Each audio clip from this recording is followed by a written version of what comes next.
Bien, buenos días. En unos minutos más empezamos. Tengo ahorita un paciente que se tiene una pequeña descompensación. Debemos empezar unos 10 minutos a más tardar, por favor. Quédense en línea. Ya, doctor, está bien. Gracias.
Y buenos días, ¿me confirman si pueden ver la pantalla, por favor?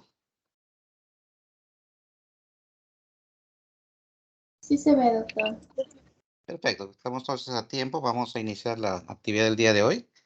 Eh, este es un primer tema, la parte teórica que hablaremos sobre manejo de ofidios, y es un problema que, si bien es cierto, predomina en alguna parte del país. Es importante que sepamos manejar correctamente ese tipo de accidentes, puesto que hay muchos errores y mitos en cuanto al manejo correcto de estas infecciones o estos procesos de efecto del veneno de alguna mordedura de serpientes. Entonces, es importante conocer cómo debe manejarse correctamente a nivel de cada especie, pues porque vamos a ver que tenemos varios géneros y especies que difieren en cuanto al efecto tóxico del veneno, y entonces tenemos que saber diferenciar cómo actuar en las situaciones diferentes para cada especie.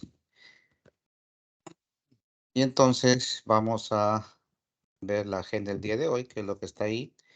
Hablaremos un poco de la definición de lo que es accidente ofídico, epidemiología mundial, pero sobre todo vamos a hablar de la parte local, la taxonomía y distribución geográfica, la patogenia, es decir, el efecto tóxico que ejerce cada uno de los tipos de veneno, cómo hacer el diagnóstico correcto, la prevención, el tratamiento y algunas conclusiones finales con respecto a este tema. Y entonces, antes de hablar de la definición, les quería traer este caso clínico interesante. Es un caso real que sucedió en nuestra Amazonía, y esto es más frecuente de lo que ustedes creen en esas zonas. Es importante entonces ver cuáles son los errores que se cometieron durante el manejo de este paciente. Se trata de un niño de 12 años mordido por un jergón llamado Botrus atrox de 1,5 metros en una zona remota de Ucayali. Y ese paciente fue llevado al puesto de salud de la localidad. Lamentablemente no contaba con el suero antiofídico, por lo cual fue derivado a otro establecimiento que estaba a 24 horas de camino por vía fluvial. Pero cuando llega este, lamentablemente tampoco contaban con el suero específico antiofídico. Entonces, 48 horas después del accidente, ingresa al hospital de apoyo, donde le negaron el suero y le dijeron que había pasado demasiado tiempo, por lo cual no necesitaba usarlo, pese a que había signos activos de la intoxicación por el veneno, es decir, hemorragia, como podemos ver en la diapositiva, un edema intenso, hemorragia activa, y aún así le negaron la posibilidad del uso del suero. Y entonces, debido a eso, es que recién 13 días después del accidente llega al Hospital Regional de Pucallpa, donde lamentablemente el daño que había en los tejidos de la extremidad fue tan severo que no hubo otro tipo de opción que es amputar la extremidad afectada, como ustedes pueden ver acá. Entonces, realmente aquí, como vamos a ver durante el desarrollo de la presentación, se cometen errores que terminan finalmente, como ven ustedes, en este caso en la amputación de una extremidad, pero en otras oportunidades puede incluso el paciente perder la vida debido a la toxicidad de algunos venenos. Por eso es importante conocer la definición, que es un conjunto de manifestaciones debidos a la inoculación accidental. Y ojo, es accidental, las serpientes no muerden adrede, generalmente por la invasión de su hábitat, que se sienten amenazadas y se defienden pues de la agresión que genera la presencia del ser humano. Y estos venenos pues pertenecen principalmente en nuestro país. Las familias que más están asociadas a accidentes en seres humanos es la familia Viperidae y el Apidae, y mucho más raro la familia Hydrophidae, que son serpientes marinas. Pero la gravedad de esos accidentes no solamente depende de la cantidad de veneno inoculado y de las características, por supuesto, porque varía con cada especie, sino también, como hemos visto en el caso clínico, la falta de tratamiento adecuado y sobre todo oportuno puede evitar graves secuelas como la amputación de esa extremidad o incluso la muerte. Por eso es importante manejar adecuada y oportunamente ese tipo de accidentes. Y algunas diferencias anatómicas que es importante recordar, por ejemplo, en el caso de la familia Viperidae, algunas diferencias anatómicas que son fáciles de identificar en este grupo. En cuanto a la cabeza, por ejemplo, las venenosas están cubiertas de escamas pequeñas, y la cabeza generalmente triangular en forma de corazón, o algunos llaman también en forma de flecha, son características de las serpientes venenosas. El cuerpo son algunas escamas de aspecto áspero y opacas. Las pupilas generalmente son verticales y elípticas. Estas tienen un órgano que detecta el calor, es un órgano termosensible, que es la foseta loreal. La cola es corta, gruesa, con o sin ser cascabel, dependiendo el género. El género que ustedes bien saben, Crotalus, son las serpientes de cascabel, son las únicas que tienen esta estructura anatómica en la cola. Y generalmente toman una actitud de ataque en S, porque estas cuando se sienten amenazadas tienden a defenderse, a diferencia pues de las no venenosas que tienden a escapar rápidamente, ¿no? Entonces son características comunes, pero ojo, comunes a las viperidades, porque el grupo de Lapidae, como el caso de la serpiente de coral, las características son diferentes. La cabeza, por ejemplo, generalmente es redonda, es alta y corta, normalmente tiene ojos pequeños, las pupilas pueden ser redondas, por eso tengan cuidado ahí en el tema de que las pupilas redondas también pueden ser venenosas en el caso de la familia de Lapidae. Una característica importante de las serpientes del grupo Lapidae son sus coloridos, sus variados colores que pueden tener en forma de anillos, y esos anillos son continuos, abarcan la parte ventral y dorsal. En cambio, las no venenosas, generalmente en la parte ventral se suspende el tema del color. El color se ve solamente en la parte dorsal. Entonces, vean que hay algunas características importantes que tenemos que diferenciar y lo veremos más adelante en algunas fotografías.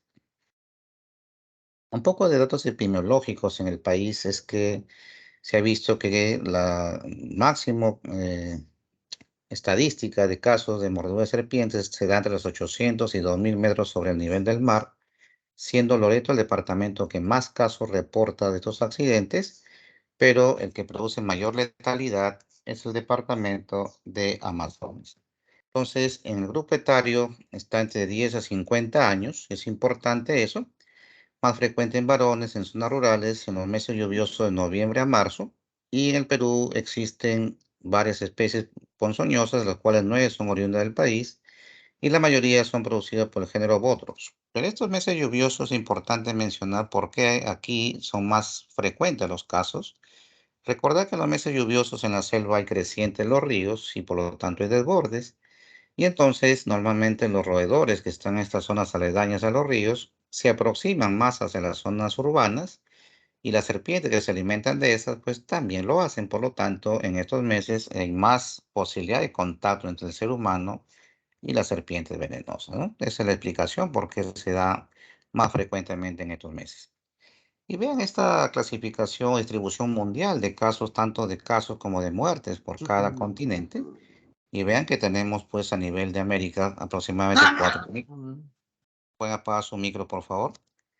4.000 muertes por año en todo lo que es América Latina. Y como ustedes pueden ver, pues en África hay más de 20.000 muertos y en Asia superan los 60.000 por año.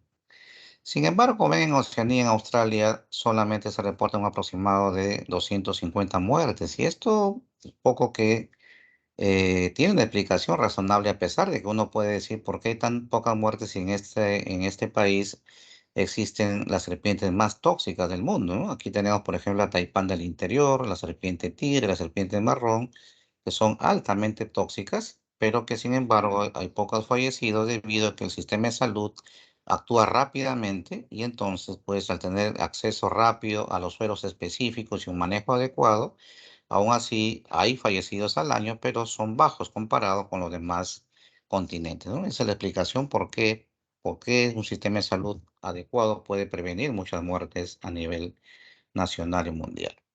Esto es para recordarle la estacionalidad de los periodos, ¿no? De noviembre a marzo aumentan los casos, pasa el periodo lluvioso, baja otra vez durante el año y así al siguiente año nuevamente en esos meses vuelven a aumentar los casos. Es algo que se ve en forma estacional cada año. Y acá por número de casos por año, por cada departamento y nuevamente el Loreto es el que más casos reporta, pero dijimos que Amazonas es el que tiene mayor letalidad de los casos. Y aquí en estos puntos rojos pueden ver ustedes que tenemos las zonas donde se están reportando. En cada departamento se reportan los casos de accidentes por serpientes venenosas. Y les debe llamar la atención acá hay un punto rojo en Lima y puntos rojos en la costa norte, ¿no? En Piura sobre todo. Y esto no es casualidad. Vamos a ver que hay unas especies de Botrox. Tenemos un Botrox de la selva que es el Botrox atrox, vimos el caso clínico inicial. Pero existen otras especies como el Botrox pictus de la costa central y el Botrox barnetti de la costa norte, que son especies también de Botrox y que todavía se pueden encontrar ahora en menor escala debido a la pérdida de su hábitat, pero todavía tenemos casos reportados de estos accidentes. Y entonces es importante recordar porque a la cabeza viperidad es la familia que más casos reporta, pero hay varios géneros y Botrox es el 90% de los casos. Como ven, tienen nombres locales. Por jergón es el Botrox atrox de la selva, el Botrox barnetio macanche, llamado así en la costa norte, y el Botrox pictus que les mencioné de la costa central. El loro machaco Botrox una serpiente verdosa amarillenta que está en los árboles, es arborícola y de hábitos nocturnos, y por eso el loro machaco con su color verde fosforescente que adoptan muchas veces. Tenemos crótalos, que son la serpiente cascabel, y la chesis o chuchupe, que es el nombre común local. La chesis mutamut es el nombre científico, y la serpiente venenosa más grande del país que puede alcanzar hasta los 3 metros incluso de longitud. También en Lapida es la familia de los corales o coraldillos, en los cuales está Micrurus y Leptomicrurus, y la familia de serpientes venenosas marinas, como el género Pelamis, que también es importante recordar. Y esto le decía las diferencias en el Lapidae. La cabeza puede ser redonda, las pupilas redondas, y entonces no se confundan, porque en el Lapidae puede haber características de serpientes venenosas con estos características anatómicas, mientras que en Viperidae, la cabeza triangular de flecha de corazón, las pupilas verticales y la presencia de la foseta loreal que les había mencionado. Entonces tengan cuidado en la diferenciación anatómica. Y acá vemos pues las variedades que tenemos en Viperidae, hay varias familias y vemos acá las serpientes que tienen cascabel, son los crótalus, ¿sí? Tenemos acá en la parte de arriba el Botrus atrox o la famosa serpiente llamada jergón a nivel local.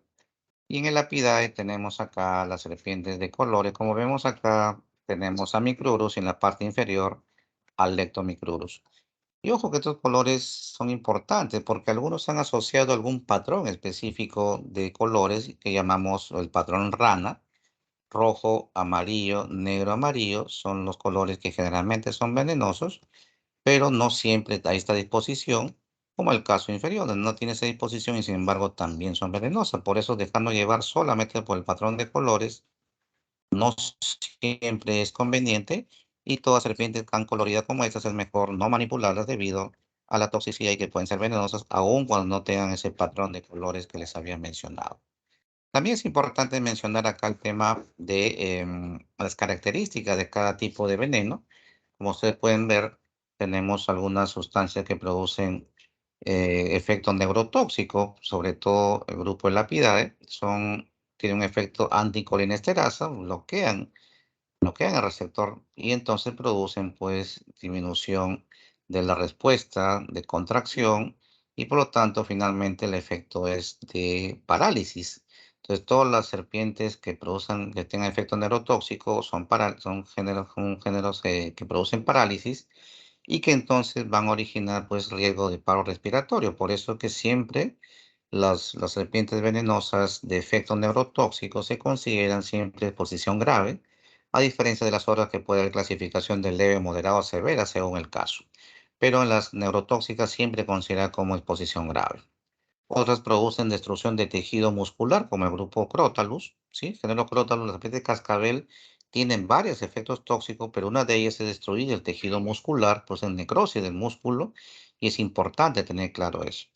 Otros también tienen alteración en la coagulación, ¿no? Miperidae, por ejemplo, produce eso.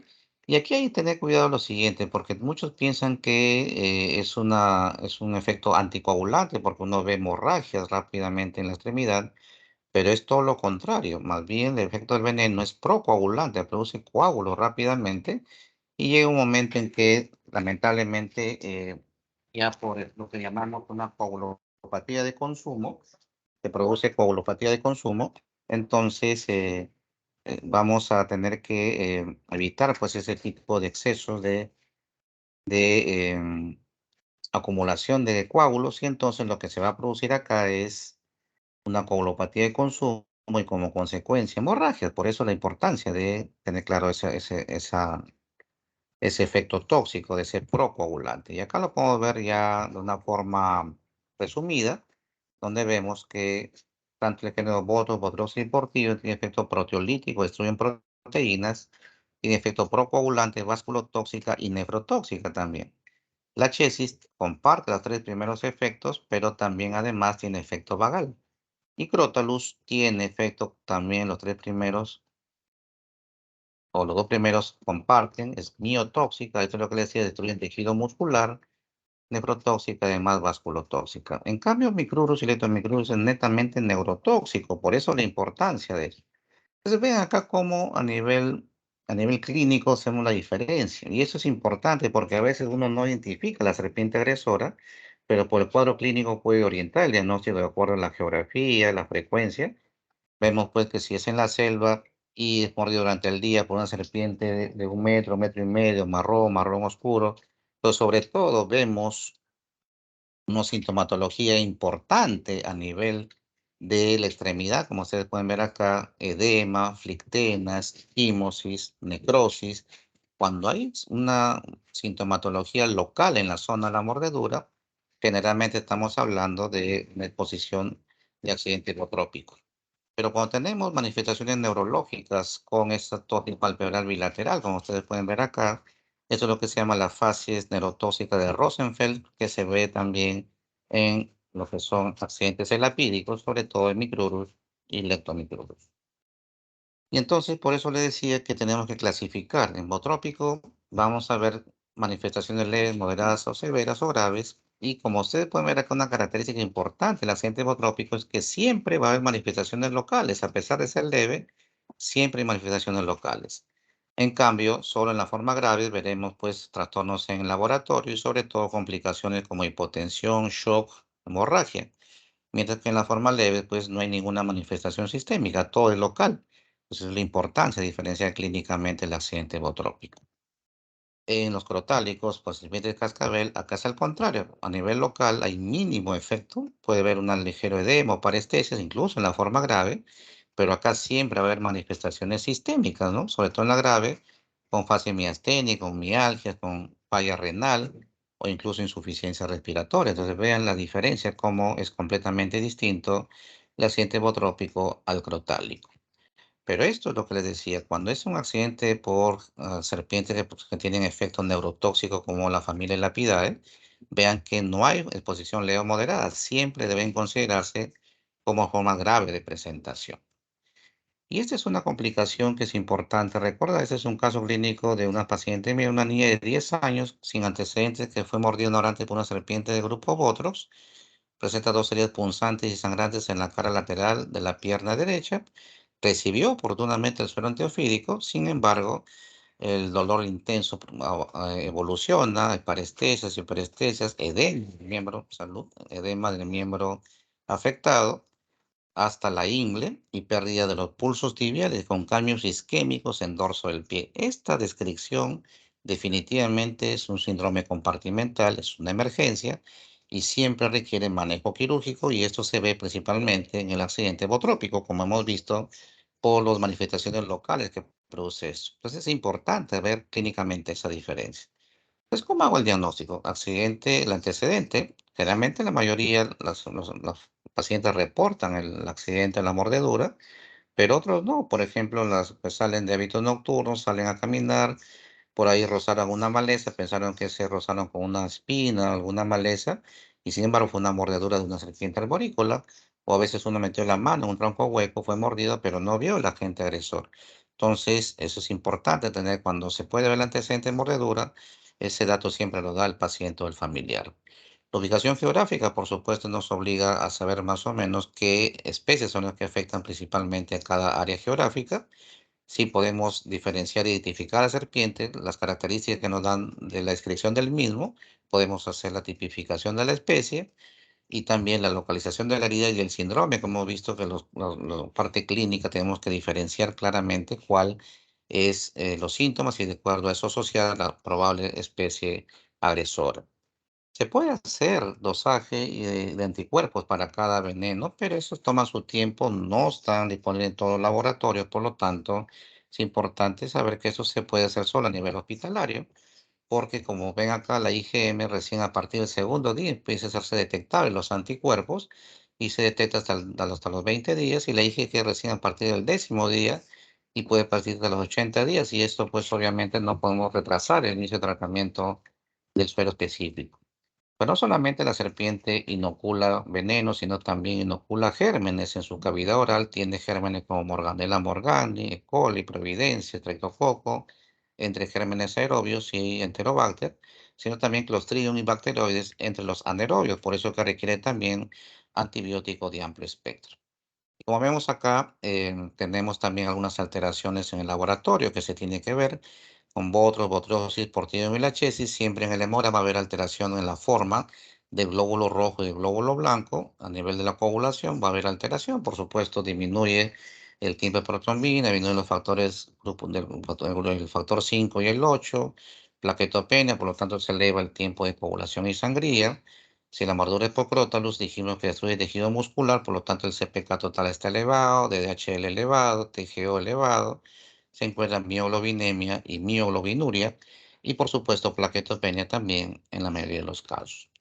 Entonces, ¿cómo manejar este tipo de serpientes? Y eso lo primero es saber qué hacer al momento de la mordedura. Lo primero es el reposo. El paciente no debe comer, no debe caminar y mucho menos correr. A más actividad física, el veneno se disemina más rápido, por eso de estar en reposo se lleva de una camilla que se puede fabricar con materiales locales. No realizar sangrías porque como hemos visto que puede haber efecto de hemorragias posteriores, puede haber más sangrados y no conseguimos nada con la sangría. Los torniquetes no, porque puede ser trastorno compartimental, entonces empeora la circulación arterial y producimos más daño y necrosis de tejidos. También no se recomienda el chovelderio, brioterapia, hielo. Es importante, ¿no? Eso de hacer un corte y succionar la herida no tiene ningún beneficio. Se ha visto que eso más bien empeora el problema porque nuestra boca tiene gérmenes y puede más bien contaminar la zona y producir más daño a los tejidos. No usar nada de esas cosas. Y lo que sí es importante, llevar lo más rápido posible al paciente al establecimiento de salud, asegurándonos que contemos con el suero antiofídico específico para iniciar rápidamente la medicación. Y estando en establecimiento de salud, deben abrir una hoja de constantes vitales, medir el volumen urinario en forma horaria, ¿sí? Mantener en alto el miembro afectado y si tienen laboratorio, pedir exámenes. De lo contrario, se manejan analgésicos, ansiolíticos para evitar las benzodiazepinas porque deprimen el sistema nervioso central.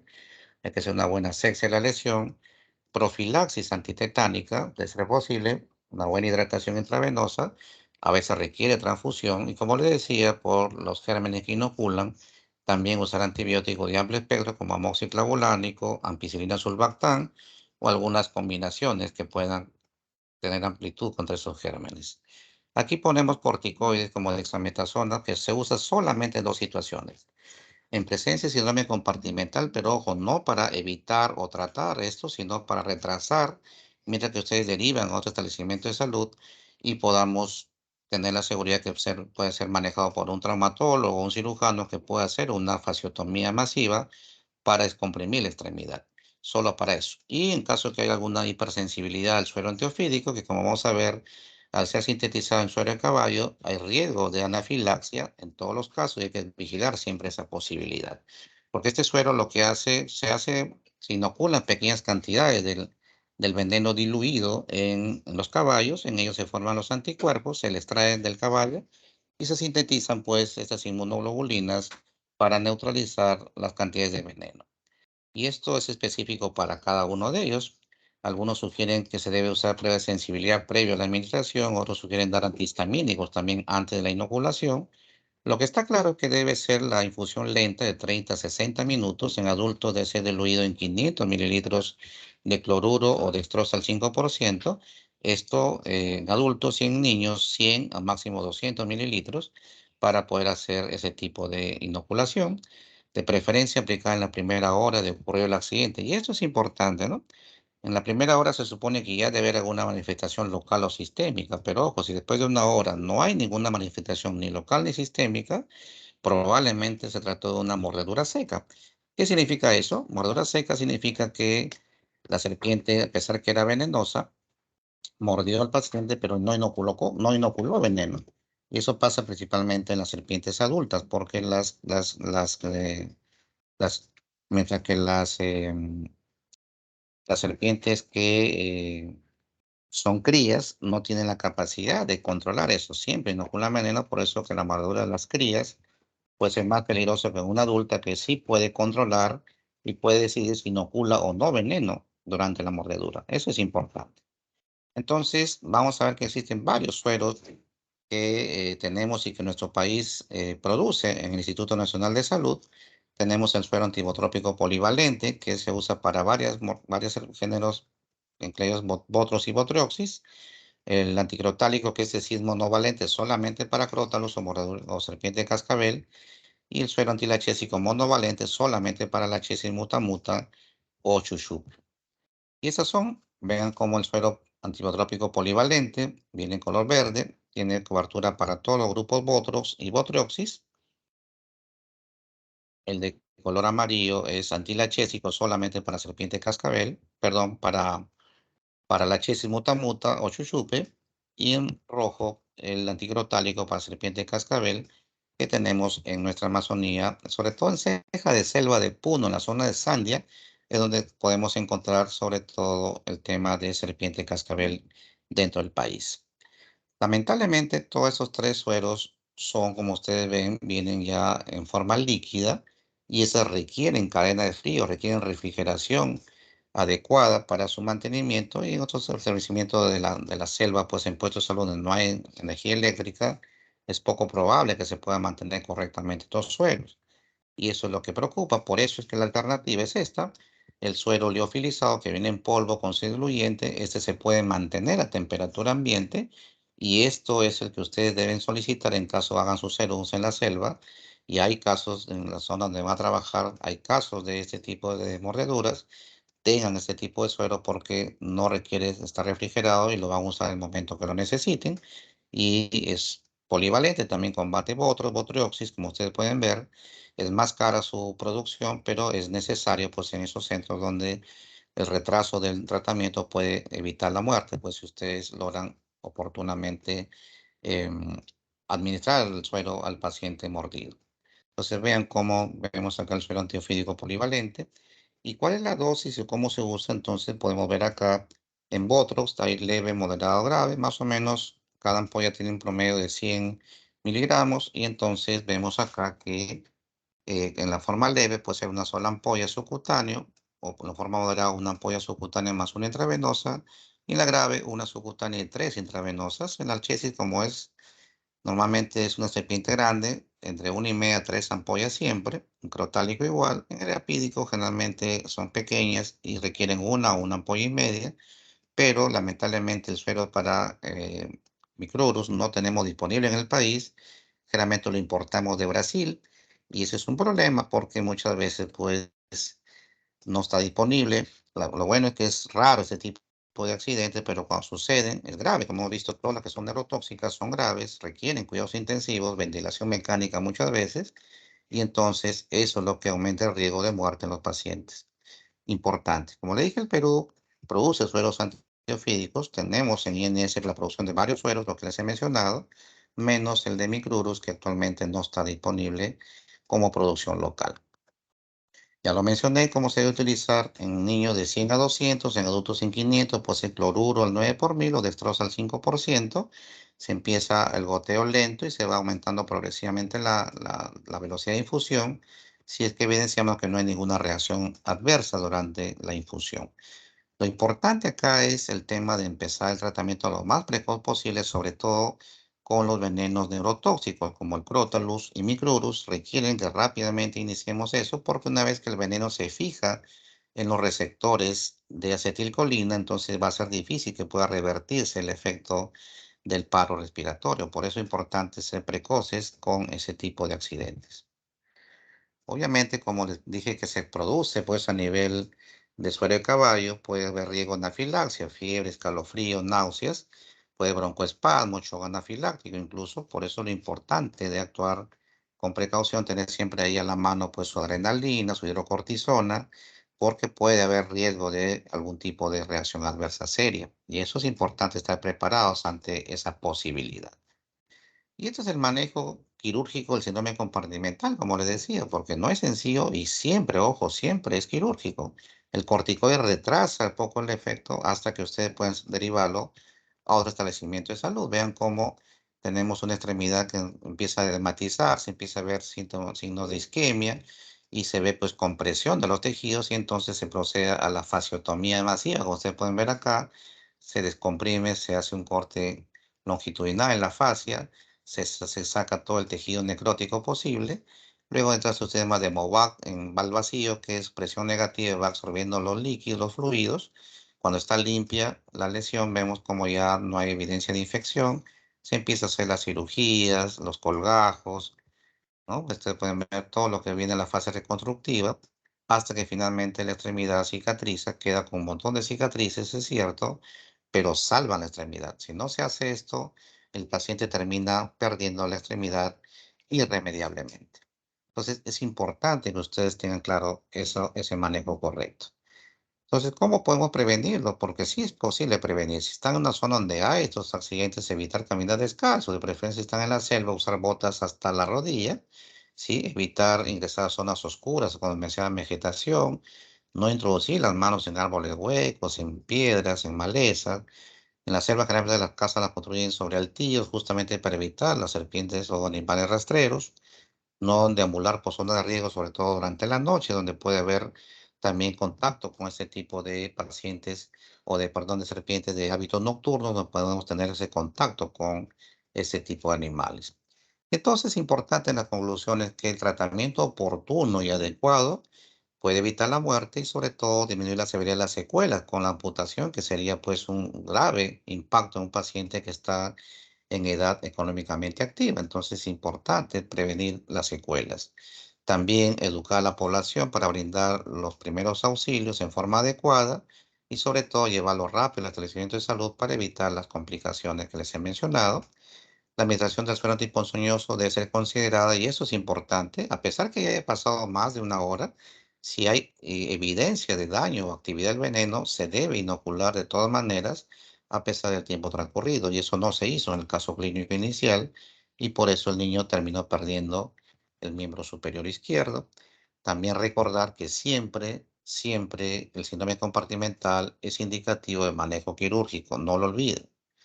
Y por supuesto, deben asegurarse de contar con todos los sueros necesarios. Y ustedes cuando hagan su serum, llegan a su puesto de salud, lo primero que hacen es ver cuáles son las patologías más frecuentes en la zona y si hay accidentes por serpiente, de ver cuáles son las especies que más se reportan en la zona. Y entonces ustedes pedir oportunamente solicitar sus sueros específicos y estar preparados ante algún caso de este tipo. Eso es muy importante que ustedes tengan claro cómo manejar estos accidentes.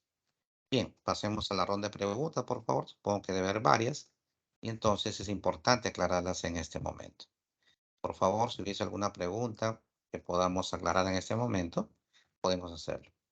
Por ejemplo, mira que van preguntando, es importante recordar que la succión y la sangría que se hace en una herida no ayuda mucho, porque a nivel local, generalmente la absorción del veneno es por vía linfática, y entonces ustedes por más cortes que hagan y succionen la herida, no van a extraer el veneno de ninguna manera. Así que le van a hacer más daño con el corte, van a causar más hemorragia, con la succión van a inocular más gérmenes de la boca y no consiguen ningún beneficio en el paciente. Entonces es muy importante tener claro esa definición. Bien, ¿alguna pregunta, por favor? ¿Comentario? ¿Algo que no quedó claro? Doctor, una consulta. Mencionó que en Claro. caso de reacción adversa o anafilaxia, ¿no? A los sueros que se utilizaban, debería aplicar adrenalina, ¿verdad? ¿Cuánto se recomendaría de, cuánto sería la dosis? ¿Cuál sería la dosis de la Hay adrenalina en algunos caso? esquemas de manejo. Normalmente de una ampolla de 1 miligramo lo parten en 3 dosis, ponen 1/3 de la ampolla y van viendo la respuesta. Si no mejora, pueden inocular otro tercio más y así hasta completar una ampolla entera, más hidrocortisona, que pueden dar ustedes una dosis de ataque de 200 miligramos y luego van viendo la respuesta. Lo importante más que la dosis es la rapidez con que se actúe, porque eso evita pues un edema de glotis, un broncoespasmo severo, pero se puede dar incluso subcutáneo o si tiene vía, por la misma vía intravenosa, un tercio o sea, 0,3 miligramos de adrenalina se da por bolo en cada dosis. Si es que con una sola dosis no pueden revertir el problema, pueden usar hasta 3 dosis sin mayor problema. Sí, es importante eso. Gracias, Pero doctor. también su hidrocortisona. Sí, perfecto, hidrocortisona, su antihistamínicos, algunos colocan antes del suero para evitar justamente ese tipo de manifestaciones. Pero también es importante vigilar que haya síntomas de intoxicación. Ese es otro caso, dato importante. Les comento un caso en Pucallpa. Cuando trabajé allá, una tarde me llamaron como para hacer una evaluación a un paciente de emergencia. Era una evaluación que me están solicitando como interconsulta. Resulta que llegué, había un paciente que se reporta haber sido mordido pero en la zona urbana, en su jardín, en Pucallpa. Y cuando llego, ya el médico general de emergencia le estaba colocando la vía y estaba empezando la infusión del suero, un suero polivalente sin saber incluso qué especie era, ¿no? Y entonces, cuando yo evalúo al paciente, habían pasado casi 2 horas de la mordedura y evalúo a nivel local, no había ninguna sintomatología, veía 2 puntos en un dedo del pie, 2 puntos ahí compatibles con una mordedura, pues no había edema, no había dolor durante la palpación en la zona y ninguna manifestación sistémica. Y eso me llamó la atención. Entonces, cuando hace la descripción de la serpiente, aparentemente era de color, es decir, pero que no recuerda más. En todo caso, al no haber manifestación ni local ni sistémica y han pasado 2 horas, lo más probable o fue una serpiente no venenosa o fue una serpiente venenosa que no inoculó veneno, o sea, una mordedura seca. Y entonces le pedí al médico que cierre la infusión, que no le pase porque lo voy a exponer a riesgo de anafilaxia cuando no lo necesita. Así que eso se hizo, se observó durante 24 horas en emergencia, no hubo ninguna alteración, al día siguiente salió de alta. Como ven, no siempre es necesario usar el suero, se tiene que tener la seguridad de que haya manifestaciones de este producto. ¿De acuerdo? Sí, tiene que haber síntomas de intoxicación. Bien, entonces, ¿alguna otra pregunta, por favor?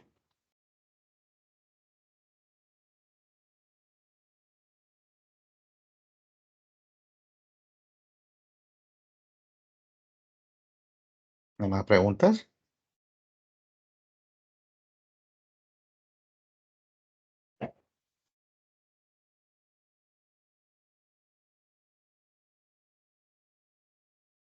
Bueno, Milagros, usted es la delegada, ¿no? Sí, doctor. Bien, le acabo de enviar a su WhatsApp la diapositiva para que la comparta con sus compañeros. Y hoy día sería todo. Vamos a programar los viernes. Yo tengo programado a las 11. Mañana sí no tengo problema en empezar a la hora que está programado. Mañana haremos otra teoría. Y ya al transcurso de este fin de semana estamos coordinando las actividades que completaremos durante la rotación. La próxima teoría de mañana es antimicóticos. Les sugiero que revisen, por favor, con el tema para poder conversar, revise un poco de farmacología, es importante recordar para poder hacer un conversatorio y no hacerse un monólogo de mi parte, sino que estemos en contacto, preguntas y discusiones con respecto al tema. Así que por favor, mañana los espero puntuales. Hoy día han faltado, no sé qué ha pasado. Con sus compañeros, ustedes son 12 y solamente veo acá 9, o me equivoco. ¿Qué pasó con sus compañeros? Sí, doctor. Seguro tienen problemas de conexión o algo así. Bueno, es importante que no sucede eso mañana, igual estoy cargando la asistencia. Los que faltaron tienen que enviar una justificación a mi correo institucional para considerarlo, porque queda grabado esto en la plataforma por algunos días y también estoy descargando el Excel que queda grabado en mi PC, así que no hay forma de poder ocultar la falta de sus compañeros. Así que por favor que se comunique conmigo por vía correo institucional. Bien, eso sería todo por hoy. Gracias y buenos días. Gracias, doctor. Hasta mañana.